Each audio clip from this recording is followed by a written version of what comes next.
আন্দোলন, অর্জন ও সমালোচনায় আলোচিত জীবন পার করেছেন শাহ আহমেদ শফী। কোনো রাজনৈতিক দলের নেতা না হলেও গত এক দশকে গুরুত্বপূর্ণ হয়ে উঠেছিলেন দেশের রাজনীতিতে। নিজের প্রতিষ্ঠিত সংগঠন হেফাজতে ইসলামের কারণেও ব্যাপক সমালোচনার মুখে পড়তে হয়েছে আহমেদ শফীকে।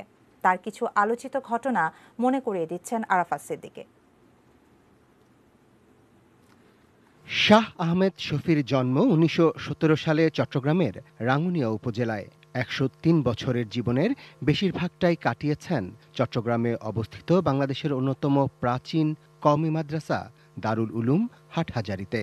১৯৮৬ সাল থেকে এই মাদ্রাসার মহাপরিচালক ছিলেন বড় হুজুর বলে পরিচিত আহমেদ শফী।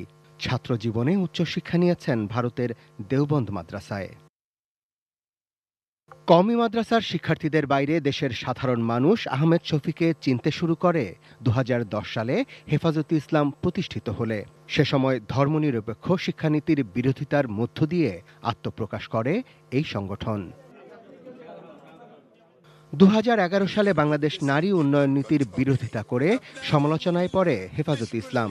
সে সময় নারী শিক্ষা নিয়ে সংগঠনটির আমির আহমেদ শফীর বক্তব্যে দেশজুড়ে সমালোচনার ঝড় ওঠে। ২০১৩ সালে নিজেদের ১৩ দফা দাবির পক্ষে আন্দোলন শুরু করে আবারও সমালোচনায় পড়ে আহমেদ শফীর নেতৃত্বাধীন হেফাজতে ইসলাম। সে সময় বিদেশি গণমাধ্যমে এই আন্দোলনকে ব্লাসফেমি আইন প্রতিষ্ঠার আন্দোলন বলেও উল্লেখ করা হয়।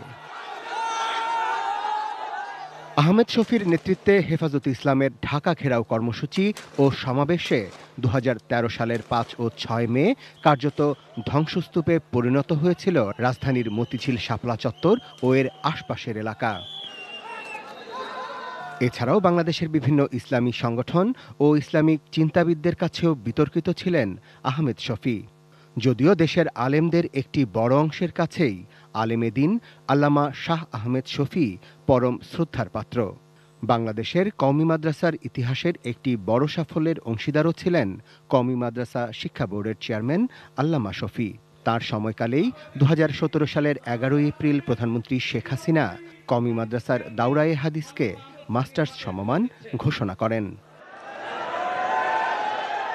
বাংলাদেশে দেওবন্দ অনুসারী আলেমদের মতে কওমি মাদ্রাসার শিক্ষার ভিত মজবুত করতে আল্লামা শাহ আহমেদ শফীর অবদান চিরদিন মুসলিম উম্মাহ স্মরণ করবে।